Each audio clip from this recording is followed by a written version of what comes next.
아침 신문 귀로 읽으세요. 김영민의 조간 브리핑. 맞벌이 직장맘 초동맘이세요? 아이와 떨어져 있어 늘 미안하고 불안하시죠? 게다가 진짜 이쁜 딸이라면 이젠 걱정하지 마세요. 휴대폰 속 엄마의 관심 스마트 보디가드가 있습니다. 우리 아이의 실시간 위치, SOS 긴급 호출, 고민 검색어에 아이를 괴롭히는 학교폭력 문자까지 부모님 휴대폰에서 다 보실 수 있습니다. 늘 지켜주겠다던 다짐, 스마트 보디가드로 표현하세요. 떨어져 있어도 아이가 보입니다. 휴대폰 속 엄마의 관심, 스마트 보디가드를 구글에서 설치하세요. 맞벌이 직장맘 초동맘을 위한 첫 달 무료 이벤트. 자세한 사항은 스마트 보디가드 홈페이지를 참조하세요. 세상 살기 힘드시죠? 못 참겠으면 바다에라도 훌쩍 다녀오세요. 가실 때 낚싯대 하나쯤은 챙기셔야죠. 짱구 낚시. 하루쯤 산속 작은 연못에 여행 다녀오세요. 가실 때 낚싯대 하나쯤은 가져가셔야죠. 짱구 낚시. 검색창에 짱구 낚시를 검색하세요. 109pc.com. PC 아니에요. PC예요. 국민TV가 인천을 찾아갑니다. 11월 9일 토요일 낮 3시 인천시 연수구 동춘 2동 930번지 3호 인천광역시 평생학습관 미추홀에서 국민TV 인천지역조합원 한마당이 마련됩니다. 가수 손병희의 콘서트와 최동석 이사의 협동조합 특강, 서영석, 김영민의 정치 토크, 공개방송 등으로 꾸미게 될 인천지역 조합원 한마당. 인천지역 조합원과 인천시민 모두를 초청합니다.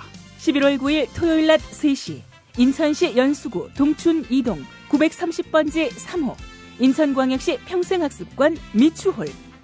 새로운 언론을 갈망하는 우리 모두의 꿈이 실현되는 현장.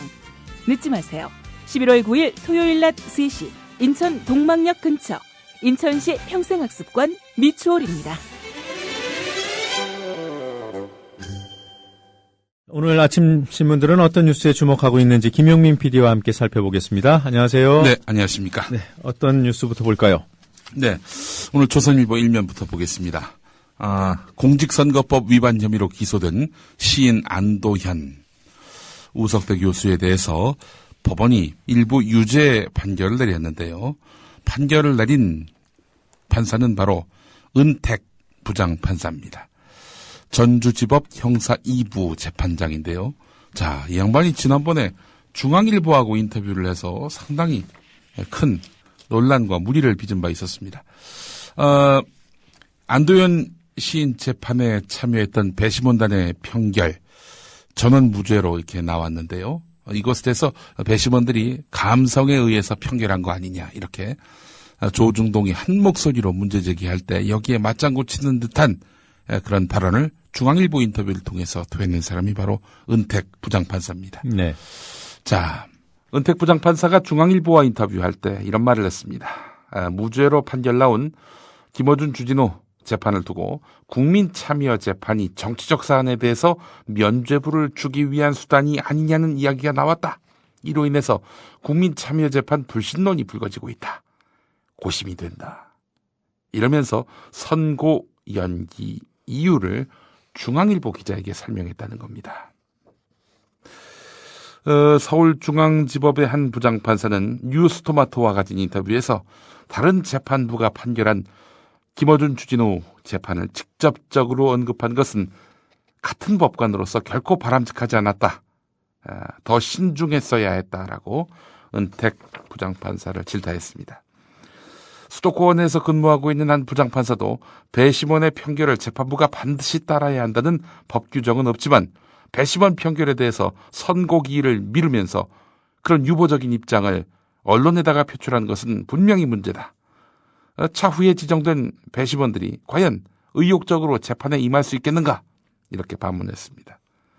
그러면서 그런 것은 차치하고서라도 자신이 재판 중인 사항을 다른 재판 결과를 언급하면서 외부에다가 이렇다 저렇다 말하는 것은 법관으로서 기초적인 실수를 한 것이다. 이렇게 말을 했습니다.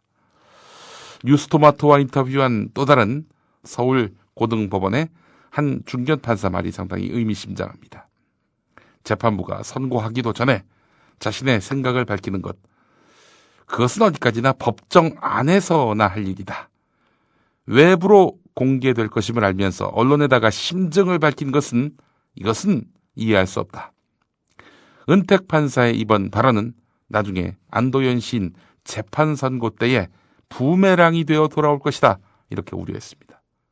그러니까 국민참여재판 흔들기를 시도하는 중앙일보를 상대로 담당 판사가, 사건 담당 판사가 국민참여재판을 비난한다?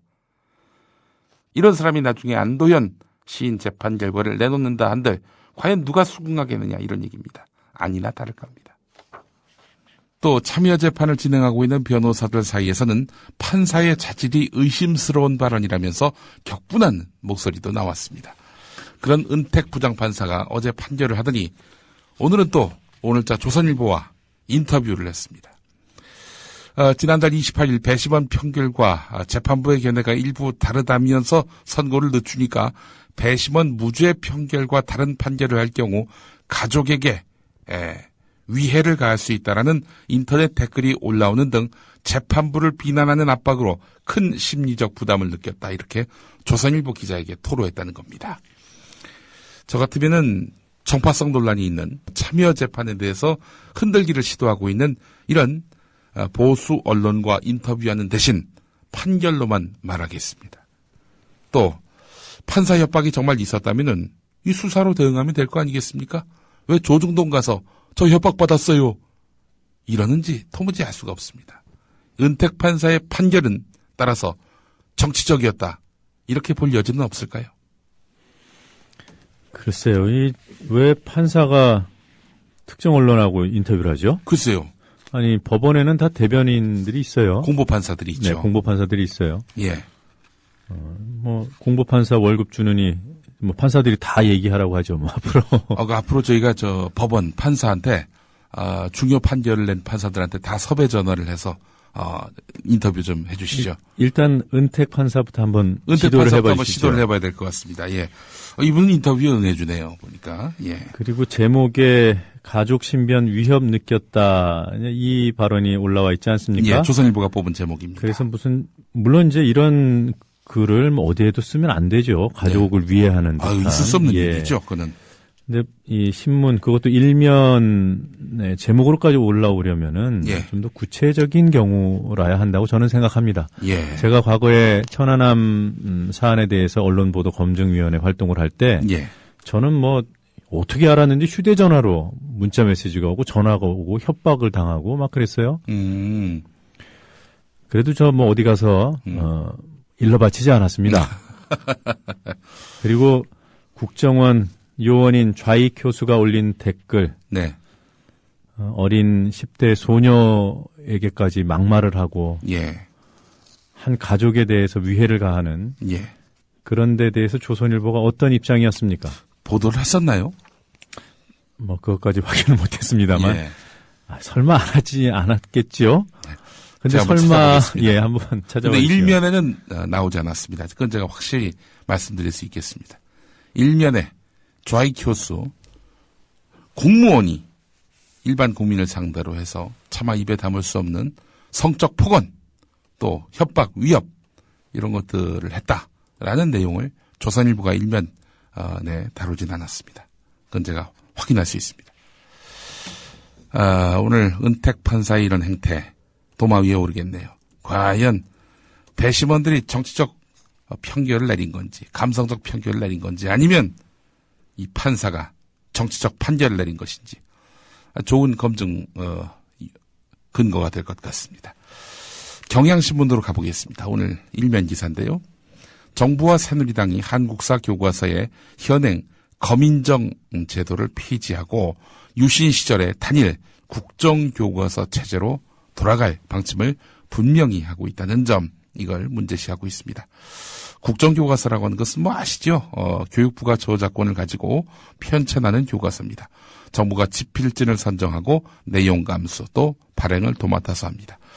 교육부 장관이 고시하는 교과목에 한정해서 발행하고 학교에선 반드시 국정교과서를 사용해야 합니다. 자, 지금 학계 일선 교사들의 반발로 보수 편향의 국사교과서 채택이 좌초되니까 당정이 나서서 단일 국정교과서 체제를 밀어붙일 태세입니다. 한국사 교육이 역사 해석의 다양성을 죽이고 정권 홍보에 악용됐던 1974년 유신 독재 시절로 돌아갈 것이라는 우려가 커지고 있다고 경향신문은 분석하고 있습니다. 이 국사교과서의 국정교과서 체제는 1974년에 시작됐는데요. 박정희 정권은 1974년 2월에 주체적 민족사관 확립을 해야 한다. 이런 이유로 당시 11개 종이었던 중고등학교 국사교과서를 1개 종류의 단일 국정교과서 체제로 바꿨고요. 그 즉시 유신 독재의 정당성을 홍보하는 데 악용했습니다. 국정교과서가 유신 정권을 홍보하고 획일적인 시각을 강요하고 있다는 비판이 지속되면서 김대중 정부는 1997년부터 교육과정 논의를 거쳐서 2003년 다양한 검인정 국사교과서로 바꿨습니다. 예. 단일 교과서는 정권을 미화하고 특정 이념을 주입하는 문제가 있기 때문에 세계적으로 채택한 나라가 거의 없습니다. 유럽을 비롯한 대부분의 선진국에서는 검인정도 받지 않는 자유 발행제를 채택하고 있는데요. 국정교과서 체제로 복귀한다면은 친일 독재 미화 논란과 아들 국적 포기로 사퇴 요구를 받고 있는 바로 그 사람 유영익 국사편찬위원장이 작업을 주도할 것으로 보여서 더 큰 우려를 낳고 있습니다. 이승만을 미화하고 유신 독재를 찬양하는 그런 교과서를 이제 앞으로 우리 아이들이 공부하게 된다. 참 끔찍하지 않습니까? 네. 이 국정교과서 체계를 검인정 교과서 지금의 체계로 바꾸는데 아까 말씀하셨다시피 거의 20년 걸렸어요. 그렇습니다. 74년에 시작된 것을 2003년에 바꿨으니까. 예. 그리고 지금 2013년에 다시 1974년으로 돌리려고 하니까 40년이나 네. 역사의 시계를 거꾸로 돌리려는 거 아니겠습니까? 네. 이 박근혜 정부와 새누리당. 네. 40년 전으로 돌린다고 하시니까 제가 40살이란 걸 또 확인하게 되는군요. 저는 1974년에 초등학교 1학년이었어요. 아, 그러셨습니까? 그 당시에는 국민학교였죠. 예, 저는 그때 태어났습니다. 예. 국자 참 좋아해요. 예. 그러면서 또 주요 이 국가재산, 공공재산인 그 공기업은 또 민영화하려는 네. 또 이중적 행태를 보이고 있습니다. 예. 국민참여재판 싫어하고요. 싫어하고요. 예. 자, 한겨레 일면을 보겠습니다. 검찰이 2007년 남북 정상회담 대화록 유출 의혹으로 고발을 당한 권영세 주중대사를 최근에 서면 조사했다고 밝혔습니다. 예. 함께 고발된 김무성 새누리당 의원에게는 서면 조사서를 보냈습니다. 자, 문재인 민주당 의원은 불렀단 말이죠. 문재인 민주당 의원이 누굽니까? 지난 대선 때 박근혜 후보와 경쟁을 벌였던 불과 3% 차이, 박빙의 차이로 패배한 그런 경쟁자 아닙니까? 이런 분은 직접 불러가지고 공개적으로 검찰청사 앞에서 이렇게 출두하게 만들었고요.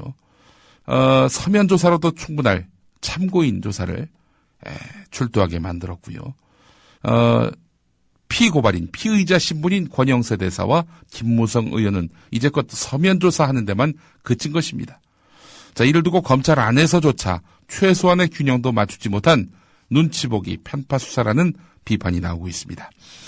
검찰이 대화록 폐기 의혹 사건에서는 문재인 의원 등 참여정부 관계자들을 줄줄이 소환 조사하고 여권 실세가 개입된 대화록 유출 사건에서는 서면 조사 방식으로 꼬리를 내리면서 과연 유출 의혹을 규명할 의지가 있느냐는 그런 목소리까지 나오고 있다는 겁니다. 검찰 안에서.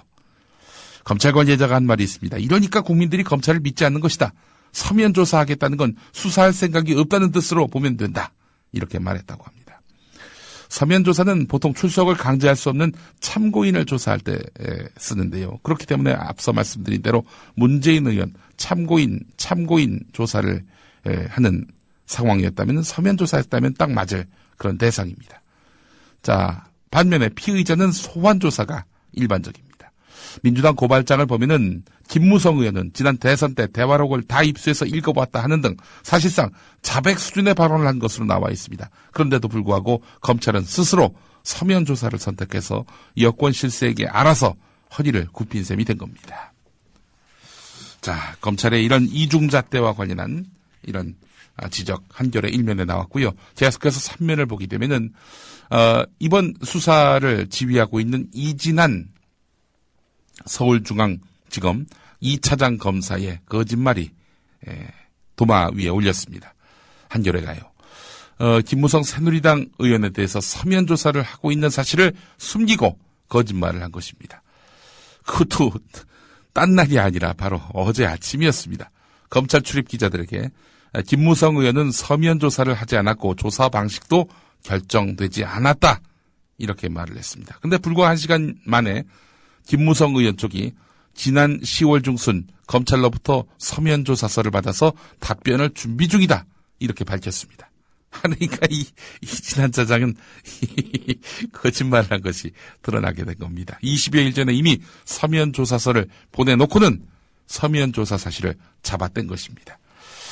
거짓 해명 논란이 이니까 검찰 관계자는 거짓말을 한 것이 아니라 서면 조사 요구에 대한 답변을 받지 않은 상태에서 서면 조사를 했다고 말할 수 없는 것이다. 이렇게. 아니, 이런 말도 안 되는 말장난을 이런. 그러니까 서면 지휘서는 보냈지만 답변서를 받지 않았기 때문에 서면 조사를 한 게 아니다. 이런 진짜 이건 지나가는 애가 웃을 그런. 예. 뭐 말장난을 한다 하더라도 서면 조사를 아직 못했다 그러면 다 못했다 뭐 이렇게 이해할 수 있을까요? 그런데 그 말만 한 게 아니라 조사 방식을 결정하지 못했다고 했잖아요. 예. 조사 방식 결정 안 하고 어떻게 서면 조사서를 발송을 합니까? 그러니까 이게 앞뒤가 맞지 않는 거죠, 이게. 그리고 이진한 2차장 말이에요. 예. 윤석열 전 수사팀장 국정원 사건 수사 지휘하다가 사실상 경질된 쫓겨난 그 윤석열 팀장이 국감에서 뭐라 그랬습니까? 이진한 2차장을 수사 보고 라인으로 보지 않는다고 하지 않았습니까? 예. 안 보는 이유가 있어요. 예. 제가 웬만하면 보죠. 이렇게 우리 김용민 PD 페이스에 안 말려들라고 노력을 하는데 늘 페이스에 말려드는 것 같아요. 이 기사들 때문에. 자, 이번 기사도 한번 보시죠. 한국일본 1면에 이제 이 뉴스를 다뤘는데요. 이명박 정부 당시 청와대가 지난 2009년부터 2011년까지 세 차례에 걸쳐서 국정원에 보관 중인 2007년 남북 정상회담 대화록을 전문 대출 형식으로 이렇게 열람했다는 주장이 제기됐습니다. 민주당 신경민 의원이 법사위 전체 회의에서 이렇게 공개한 내용인데요. 이에 따라서 당시 청와대에서 누가 어떤 목적으로 대화록을 열람했고 이후에 여권에 유출됐을 가능성은 없는지 여부 그 궁금증이 증폭되고 있습니다. 매우 중요한 기사로 보입니다. 예, 그렇습니다. 신경민 의원이 밝힌 내용을 좀 더 구체적으로 보면은 2009년 후반기에 청와대 요청으로 전문이 대출됐고 그러니까 모든 대화록이 이제 대출이 됐고 신청자는 외교안보수석실이었다는 겁니다. 이어서 2010년에도 청와대에 전문이 대출됐고 2011년 말에는 천영우 당시 외교안보수석 요청으로 전문이 대출됐는데 2009년 5월에는 국정원의 해당 부서에 보고서를 작성해서 지휘계통을 통해 청와대에 보고하기 위해서 국정원 자체적으로 또 대화록을 열람했다고 합니다. 자, 중요한 인물이 있습니다. 새누리당 정문원 의원인데 2009년 당시에 청와대 외교안보수석실에서 근무했었습니다.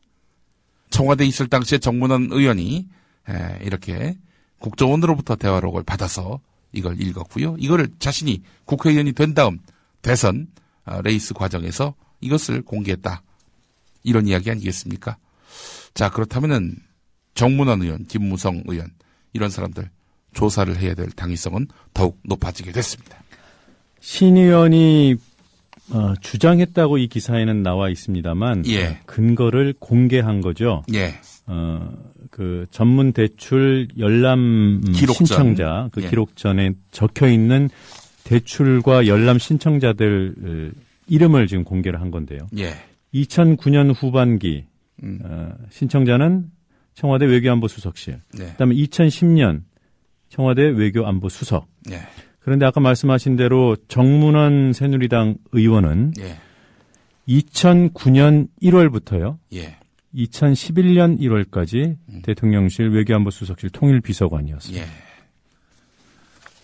이 정도까지 해줬으면 검찰 입에 떡을 넣어준 겁니다. 그렇죠. 아니 거의 뭐 음식 다 차려놓고 수저만 드시라. 아니 수저까지 떠서 그 수저 위에 음식을 올려놓고 먹어라. 입만 열면 되는 상황이에요. 네.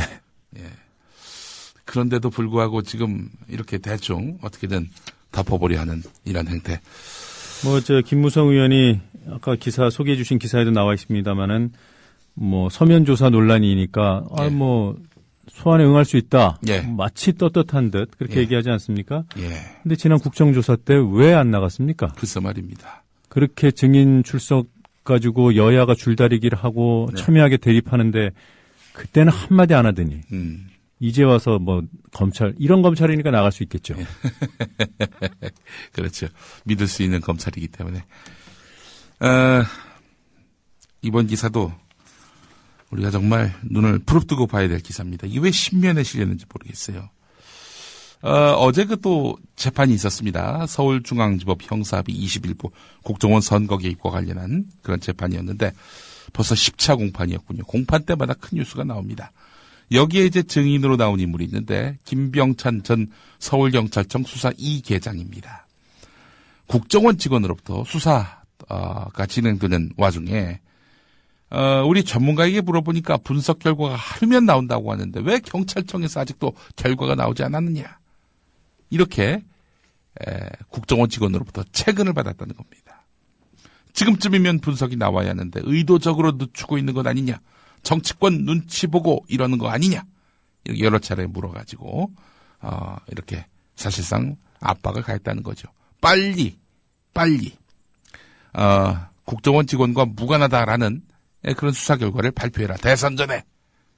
이런 뜻으로 받아들이게끔 압박을 가했던 것 아니냐라는 의혹이 제기될 만도 합니다. 게다가 또 이 김병찬 전 계장은 저는 이미 승진 발표가 돼 있었고 국정원에 밑보여서 정보 보고가 잘못 들어오면은 한순간에 날아갈 수 있기 때문에 함부로 국정원 직원에게 이렇게 대할 수가 없었다. 이런 식으로 또 답을 했었습니다. 자, 이런 증언을 보면은 당시 수사 라인에 있던 경찰 간부들이 국정원으로부터 상당한 심리적 압박을 받았음을 이렇게 보여주는 것입니다. 자, 지금 김용판 전 청장만 기소를 했는데 다른 경찰 간부들도 각각의 역할이 있었던 것 아닌가 또 이렇게 추론해 볼 수 있는 부분입니다. 순화에서 말씀하셨어요. 네. 한순간에 날아갈 수 있다. 네. 근데 이 수사 계장이 직접 한 말은요. 네. 한 방에 날아갈 수 있다. 한 방에. 이렇게 얘기했습니다. 한 방에 날아갈 수 있다. 알겠습니다. 이 경찰 간부가 법정에서 증언한 내용이라는 점을 다시 한번 강조해드립니다. 예. 경향신문 12면을 보겠습니다. 지난해 7월에 신규 채용됐던 국군 사이버 사령부 요원들. 아니, 대선을 앞두고 왜 이렇게 군 사이버 요원들이 잔뜩 뽑혔을까? 의문이 제기됐었죠. 자, 이분들의 행적을 보면은 그런 이유가 짐작이 됩니다. 이 사람들, 군 사이버 요원으로 임용된 직후에 인터넷 커뮤니티 오늘의 유머 회원에 집단 가입한 것으로 확인됐다는 겁니다. 대선을 앞두고 국정원 여직원 김하영 씨 등 이런 심리전단 요원들이 댓글을 올린 웹사이트에 무더기로 가입한 거 아닙니까? 함께 댓글 작업을 벌였다는 점에서 봤을 때 사이버 사령부의 조직적, 조작적 활동 의혹이 더욱더 커지고 있는 것입니다. 자, 그런데 9월 11일에 작년 9월 11일에 가입한 8급 박모 씨, 이 사람이 쓴 글을 한번 보겠습니다. 제목, 안철수의 뿌리는 홍어 냄새가 난단께, 이런 제목입니다. 안철수의 고향은 전라도다. 안철수의 부인 김미경은 순천 출신이고 따라서 영우남 결혼이니 어쩌고 하는 말은 새빨간 거짓말이다. 어릴 때부터 부친으로부터 세뇌, 이게 또 군사이버 요원쯤 되는 사람이 맞춤법이 틀렸습니다. 세뇌 되어진 일부러 틀리게 한 것 같진 않아 보여요. 보니까 새누라는 표현을 잘 쓰진 않으니까. 뇌를 쇄신한다는 뜻 아닐까요? 아, 그러네요. 보니까 쇠. 이 파쇄할 때 쇠기도 한데 보니까. 그럼 뇌를 파쇄해버려요? 예. 어릴 때부터 부친으로부터 세뇌된 정치 성향은 평생을 두고 바꾸기 힘든 것이다. 그러니까 전라도 출신인 안철수 부친으로부터 이렇게 세뇌됐기 때문에 정치 성향도 저쪽에 쏠려 있다. 뭐 이런 얘기죠. 근데 안철수 의원 고향은 부산 아닌가요? 호남인 적이 없습니다. 이 사람들이 일부러 말을 지어낸 겁니다. 이거 한마디로 얘기해서. 그러면서 방송인 김재동, 탤런트 김여진 씨 등 안철수 의원을 지지하는 외부 인사들이 호남 출신이면서 영남이 고향인 것처럼 신분을 세탁했다 이렇게 또 주장하기도 했는데요. 글 말미에는 왜 당당하게 전라도 사람이라고 말하지 못하는가. 안철수는 더 이상 그런 정신줄 놓은 짓을 하지 말고 이쯤에서 사퇴하는 것이 본인 신상에 좋을 듯하다. 이렇게 적었습니다. 군 사이버 요원이 말이죠. 예. 자, 저도 사이버상에서 제가 전라북도 부안 출신이라고 주장하고 다니는 놈들이 있습니다. 아니, 저는 뭐, 호남 부안 출신이라면 자랑스러울 것 같아요. 예. 그런데 그렇지 않거든요, 사실이. 강원도 춘천 사람입니다. 근데 왜 이러겠어요? 이 호남을 말하자면은, 이렇게 고립시키고, 배제시키고, 어떤 특정한 어떤 그 정치 성향을 가진 사람들은 특정 지역 출신이다. 라고 이렇게 이놈들이, 말을 만들어내려고 하는 것이죠. 호남 출신인 건 자랑스러운 거지요. 이 충절과 민주화의 고장인 호남 출신. 뭐가 그렇게 이 친구들은 부끄럽다라고 판단하고 있는지는 모르겠지만 여하간 이렇게 안철수의 고향은 전라도다. 이런 낭설과 유언비어를 퍼뜨리면서 이런 식으로 말하자면은 지역주의를 부추기고 그러면서 허위사실을 유포하는 이런 친구들의 실체가 군 사이버사 요원들이었다니, 신임 요원들이었다니 어처구니가 없습니다. 자, 그리고 또 사이버 사령부 요원들이 쓴 글을 보면은 김정일 같은 애들을 받들어 모시는 통합진보당 같은 애들은 안 뽑도록 합시다. 이런 글이 올라왔었고요. 그 조선일보는 이런 글에는 왜 신경을 안 쓰냐는 별 거예요. 관심이 없어요. 제가 진행되는 동안에 그 조선일보 검색 사이트에 들어가서 네. 좌익교수를 키워드로 검색을 해봤습니다. 네. 기사 제로. 하나도 없어요. 그리고 혹시 해서 예. 뭐 좌익교수라는 아이디를 밝히기 싫어서 네. 다른 표현 자체가 너무 뭐랄까요? 근데 민망하니까. 본질을 드러내는 표현이기 때문에 써야 됩니다. 좌익교수는. 그렇죠. 국정원 직원 댓글 이런 식으로도 찾아봤는데 기사가 안 나오네요. 예. 조선일보의 실체네요. 보니까. 예. 조선일보 사이트에 양심은 또 검색이 되는지 한번. 바쁩니다. 예. 동아일보 일면 머리 기사입니다. 원전 2035년까지 10기 더 짓는다. 예. 정부가 건설 계획을 확정한 원자력 발전소 외에도 10기 안팎의 원전을 더 세워서 원자력 발전 비중을 2035년까지 29%에 가까운 수준으로 높이는 방안을 적극 검토하는 것으로 확인됐다는 그런 내용입니다. 산업통상자원부를 비롯한 관계부처에서 얻어온 그런 정보입니다. 우리 뉴스바 앞에 편성된 프로그램이 바로 30분 책 읽기인데 예. 어제 오늘 김익중 동국대 의대 교수가 나오셨습니다. 김익중 교수 하신 말씀이 있습니다. 원전을 앞으로 10기 더 짓는다. 일본은 이미 원전이 모두 가동을 중단한 상태다. 일본은 저렇게 큰 교훈을 얻고 늦었지만 저렇게 원전을 중단을 시켰는데 우리는 이렇게 원전을 더 짓겠다고 하니 이건 뭐 그야말로 원전 사고 티켓을 끊어놓은 거나 다름없다. 이런 표현을 쓰더군요. 원전에 사고가 나면 누가 피해를 보겠습니까? 바로 국민들이 피해를 보는 거죠.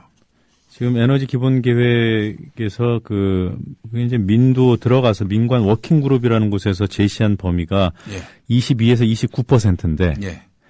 29%를 채용한 거죠. 예, 꽉 채워서. 예. 자, 이 동아일보 사면 어제 그 여론조사 결과를 하나 실었는데요. 30대만은 상당히 삐딱하다. 뭐 이런 내용입니다. 한마디로. 왜 그랬을까? 왜 이렇게 정치 현안에 대해서 차가운 시선을 갖고 있을까? 정부와 여당 비판하면서 안철수 신당을 선호하고 통합진보당 해산과 이석기 의원 제명에 대해서 부정적이다. 왜 이럴까? 이게 이상하다고 보는 겁니다. 그 분석은 이렇습니다. 전교조 교사에게 교육받은 첫 세대다. 환란과 금융위기 겪으면서 양극화의 늪에 빠졌다. 정치는 386에게 밀리고 5060에 막혔다. 억눌린 분노와 좌절감의 표출을 이런 식으로 정부 여당 비판으로 통합진보당 해산과 이석기 제명에 부정적으로 표출하고 있다. 이런 이야기입니다. 사회를 제대로 경험해서 조금 더 지평이 넓은 시각을 가지게 됐다는 부분은 전혀 고려를 안 하는 거예요. 그렇습니다. 이게 뭔가 좀 이런 삐딱하고 뭘 잘못 보고 있고 매사에 부정적이고 이런 식으로 30대를 규정하고 있습니다. 앵그리 30대라고 이름을 붙였네요. 우리 사회 매사에 부정적이지 않으면 네. 뇌까지 뽑아갑니다. 조심해야 됩니다. 쇠뇌됩니다. 쇠뇌됩니다. 예. 오늘 여기까지 해야 될 것 같습니다. 네, 잘 들었습니다. 수고하셨습니다. 예. 국정원 직원 김하영 씨의 선거 개입. 이를 두고 남재준 원장은 남재준 국정원장은 비공개로 진행된 국정감사에서 개인적인 일탈을 본 국정원이 조직적으로 개입한 것은 아니라고 선을 그었습니다. 그런데 왜 개인적 일탈 사건에 조직의 예산, 즉 국민혈세가 쓰였을까? 민주당 이춘석 의원은 황교안 법무부 장관에게 법리를 묻는데 어제 그 JTBC에서 댓글로 기선 국정원 여직원에 대해서 국정원이 변호사 비용 3,300만 원을 지원했다. 글쎄 뭐 자체가 위법이 되는지 뭐 이런 걸 판단해봐야 될 것 같습니다. 국가 예산으로 개인 송사를 원칙적으로 지원할 수 없는 거죠. 했다가 나중에 다시 갚았다고 보도에 의하면 뭐 그렇게 있습니다만은 법률적으로는 검토를 해봐야 될 것 같습니다. 아니 추후 모금으로 갚았다 이렇게 들었습니다. 예. 나중에 갚기만 하면 아무 문제 없는 겁니까? 검토를 좀 해봐야 될 것 같습니다. 예를 들자면 법무부가 스폰서 검사나 성추행 검사한테 개인적으로 그 소송하는데 예산 지원하면 이게 주 됩니까 안 됩니까? 그런 일은 없습니다. 예. 그럴 일 없죠. 만약 그런다고 하면 주 드는 거죠.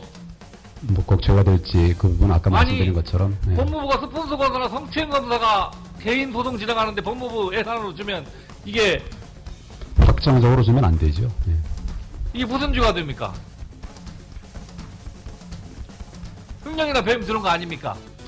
확정적으로 주게 되면 그건 마땅히 배임 또는 횡령이라고 답해야 할 것을 왜 둘러댈까?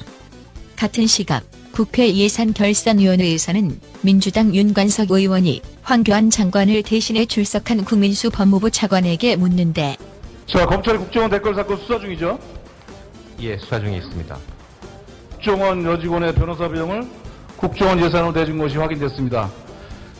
이건 또 하나의 범죄 행위를 저지른 거죠. 그렇죠? 구체적인 내용은 이제 파악 못하고 있는 상황입니다. 예. 파악도 안 하고 나오셨어요, 여기를?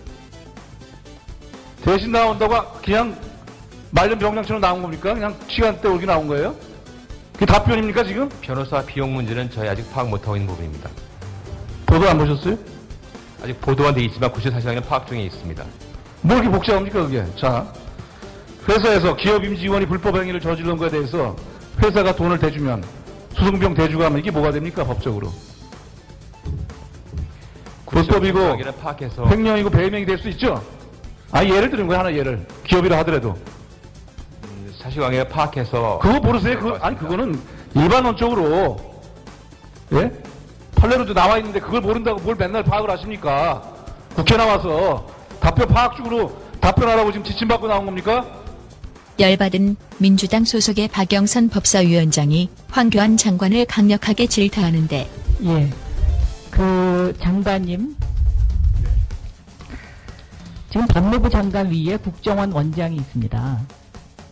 장관님 답변도 똑같아요. 예를 들면 법무부에서 무슨 일이 생겨서 그것을 법무부의 공식적인 예산으로 변호사 비용을 지출한 근거가 있으면 그게 죄가 됩니까 안 됩니까? 그런 그런 전제를 갖고 제가 말씀드립니다. 전제가 아니고요. 법무부 장관답게 답변하세요. 아까 제가 대한민국 기관이, 국가 기관이 흔들리고 있어요, 지금. 사안적으로 다르다는 말씀을 네? 드렸습니다. 공무원들이 변호사 비용을 국가 예산으로 마음대로 지출해도 돼요? 안 됩니다. 그럼 그렇게 답변하셔야죠. 뭐 하시는 겁니까, 지금 국회 나오셔가지고. 꼭 죄가 될지 확정적으로 주면 안 되지. 이게 뭡니까, 법무부 장관이. 그게 명확하지 않은 부분들이 있기 때문에 명확하가 안 하고 완전히 기본적인 이해할 수가 것을 질문을 없는 하면 거기에 대해서 법무부 장관이 확실하게 대답을 해야지. 그 우리나라 공무원들이 변호사 비용을 국가 예산으로 대고 나중에 모금해서 그거 갖다 메우면 그게 나랍니까? 그게 나랍니까? 부당과 불법이 다르다는 걸 말씀을 드리면서 말씀을 드린 겁니다. 말장난하지 마십시오. 국가 예산을 가지고 개인 비용을 막 다 써도 돼요? 안 됩니다. 확실하게 대답하십시오.